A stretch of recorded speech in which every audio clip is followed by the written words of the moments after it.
ধান মিলেমিশে একাকার হয়ে গিয়েছে। ওয়ার্ন করে দিচ্ছি, আমরা প্রচুর মায়ের খেয়েছি, এবার আর মায়ের খাবো না, এবার মায়ের দিব।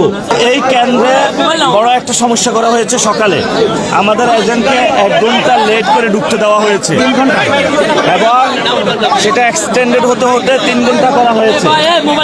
তাহলে আমাদের এজেন্ট ছিল না ওই 3 ঘন্টা এই কেন্দ্রের ভিতরে কি হয়েছে সেটা আমরা জানতে চাই। এটা সিসিটিভি ফুটেজ উদ্ধার করে ভিতরে আমাদের যখন এজেন্টকে 3 ঘন্টা বাহিরে রাখা হয়েছে ভিতরে কি করা হয়েছে, এবং আমি এজেন্টের সাথে কথা বলেছি। উনি যেটা জানিয়েছেন আমাকে যে ওনাকে প্রশাসনের লোক চেকিং করে নাই, চেকিং করেছে দলীয় গুন্ডা সন্ত্রাসীরা, মির্জা আব্বাসের লোক। তাহলে মির্জা আব্বাস মহিলা কলেজে এই যে এজেন্টকে এই ধরনের প্রতিবন্ধকতা সৃষ্টি করা হলো, এটা বাংলাদেশে আসলে গণতন্ত্র না।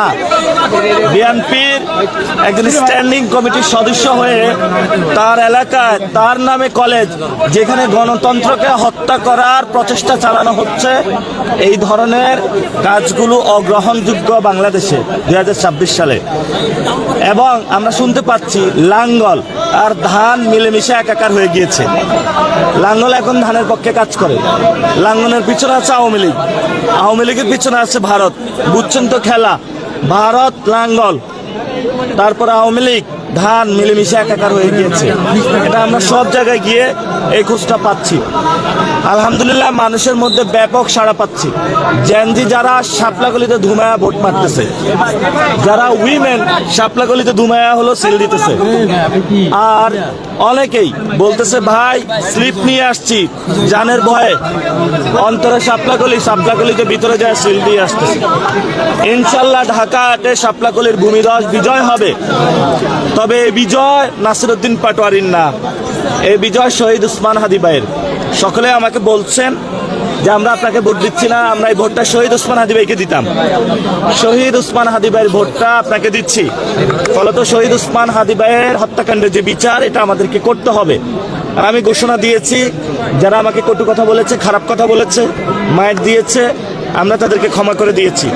আসুন ঐক্যবদ্ধভাবে কাজ করব।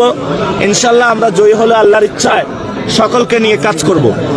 তবে যারা সন্ত্রাস, চাঁদাবাজ, দখলদারিত্ব করে, তাদের হাত দিয়ে আমরা প্রশাসন দিয়ে গুঁড়া করব। তাদের বাংলার জমিনে কোনো স্থান নাই। জালেমদেরকে আমরা বাংলার জমিন থেকে উচ্ছেদ করব এবং এখানে মুসলিমরা যে নির্যাতিত, নিপীড়িত, তাদের অধিকার ইনশাল্লাহ প্রতিষ্ঠা করব। এখানে কোনো নয় ছয় নাই। যে যত প্রভাবশালী হোক না কেন, আমরা ইনশাল্লাহ আল্লাহ ছাড়া কাউকে ভয় পাই না আর গুনায় ধরি না। কে স্থায়ী কমিটির সদস্য, কার নামে কি এলাকা, আমাদের কাছে এগুলো মুখ্য বিষয় না। আমাদের কাছে মুখ্য বিষয়টা হলো জনগণ।